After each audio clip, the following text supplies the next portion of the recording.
Senhor, amém? Eu estou muito feliz de estar aqui nessa noite com essa incumbência de trazer a mensagem do primeiro culto, dirigido pelas crianças. Eu fui transmitir a sua igreja, Senhor. Ó Jesus, muito obrigada. Continua nos abençoando, que eu te peço em nome de Jesus, amém.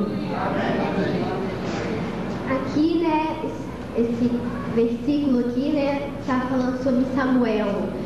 Eu, pelo menos, achei muito importante, assim, recapitular um pouquinho, já que é um versículo, porque, principalmente, porque hoje é o culto das crianças e, de repente, muitas crianças não sabem essa história, A história começa desde que Ana, a mãe de Samuel, não podia ter bebês. Ela não podia dar à luz. E ela pediu a Deus muito que desse um filho a ela. Ela até chegou a fazer um voto que, se Deus desse um filho a ela iria deixar esse filho consagrado, ela iria deixar esse filho direto no templo. Ele ia servir a Deus a todo momento, estando no templo. E assim, Deus fez, deu um filho e ela fez. Depois passou o tempo, depois do tempo da amamentação, quando ele já estava bem crescidinho, ela entregou ele ao sacerdote lá, do templo, que na época se chamava Eli, e ele ficou morando lá no templo junto com o sacerdote. E depois ela visitava ele mais ou menos numa proporção de uma vez por ano. Olha só a confiança de Ana, Ela confiava muito em Deus, porque primeiro para entregar o filho dela, sim, deixar ele lá no templo, nas mãos lá do sacerdote, praticamente. Eu acredito que todos que são pais e mães aqui não teriam coragem de fazer isso, Só muita confiança em Deus. E também ver o seu filho mais ou menos uma vez por ano, e olha lá. Ninguém aqui, eu acredito, que gostaria de ver seu filho só uma vez por ano. E certo dia, ele já estava bem decidinho, já tinha seus afazeres lá no templo, Quando ele tinha terminado, já estava tarde, de noite, já tinha terminado seus afazeres, ele foi se deitar. E ele também já estava se deitando. Aí quando ele está lá deitado, ele ouve alguém chamando ele, Samuel. E ele, quem está aqui comigo é ele. Pergunta para ele está me chamando. Chegou lá, por que tu me chamou ele? Não chamei. Vai dormir, vai, tá tarde, amanhã você tem que fazer seus afazeres, vai dormir. Ele volta para a cama e ele ouve de novo, Samuel. E ele vai a Eli e pergunta de novo, por que tu me chamou? E Eli fala novamente que ele não estava chamando Samuel. Na terceira vez, quando ele foi deitar, chamou de novo. E ele foi a Eli de novo e perguntou, por que tu me chamas? E ele, me chamei. Mas aí, ele, de tantas vezes, ele perguntava por que tu me chamou, ele entendeu que o Senhor estava chamando Samuel. E ele falou assim, olha, da próxima vez que chamarem você, você fala que o teu servo ouve. E assim ele fez. Quando ele estava já deitado, já estava pegando no sono já, e ouve de novo, Samuel, ele fala que o teu servo ouve.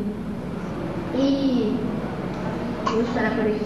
Aqui o que eu achei interessante, é que ele estava pronto a atender o chamado. Na mesma hora ele levantou, imediatamente ele foi, perguntou a Eli por que chamava. Ele estava pronto, ele já estava preparado. E esse chamado, o que eu quero frisar é que o chamado é muito importante, porque Deus tem um chamado para cada um de nós. Amém. E para nós sermos vitoriosos e prosseguirmos com esse chamado, existem basicamente 3 regras. O que eu quero frisar bem aqui também é essas 3 regras. Que a primeira é nós estarmos atentos para ouvir, que senão nada acontece. Nós temos que estar atentos, com os ouvidos ungidos, para podermos ouvir só a voz de Deus. Porque se nós não estarmos atentos, com os ouvidos ligados em Deus, Às vezes a gente está numa pregação, né? Tá lá na igreja, o pastor parece que está falando sua vida todinha, você sente que aquilo é para você, mas vem aquele pensamento maligno falando no seu ouvido que aquilo não é para você, que você não é nada, que você não merece nada, que você está ali sem fazer nada, que Deus não tem um propósito com você. Mas por isso que nós devemos estar com nossos ouvidos bem ligados a Deus para só ouvir as coisas que vêm de Deus. E a segunda regra é nós estarmos preparados, nós estarmos prontos, porque se também não estivermos prontos, podemos ouvir e ficar pelo caminho. Nós temos que estar prontos para poder, se a gente poder consumir o texto. Eis-me aqui, eu estou pronto. E várias possibilidades agora eu vou citar do que pode acontecer com a gente. Muitas vezes nós pensamos que Deus não está falando conosco. Aí a gente ora, Deus pede que Ele nos oriente, Deus fala com a gente, mantém contato com a gente vai lá, ouve o chamado. Só que a gente não está pronto para atender, a gente não tem como fazer o que Deus pede, a gente não estava pronto para que Deus chamasse. Então, necessita dessas duas regras primeiramente. Outra possibilidade, às vezes a gente pode achar assim, muitas pessoas, né? Eu sou de idade, já sou de idade, não tem como eu estar ali, né? Na obra de Deus, ali no pique, como se fala, né? Na obra de Deus, estar aqui, ali. Às vezes a pessoa de tão idosa não pode nem se locomover, mas mesmo aquela simples pessoa, Deus tem um chamado. Deus tem um dom para aquela pessoa, porque existe que dom? O dom da intercessão. Agora eu estou falando de intercessão, até me lembrei de um fato, vou contar aqui para a igreja, que existia uma outra igreja, né, que tinha uma senhora que era muito assídua nos cultos, né, ela sempre vinha aos cultos, ficava ali, né, mas era uma senhora de idade, não podia fazer muita coisa.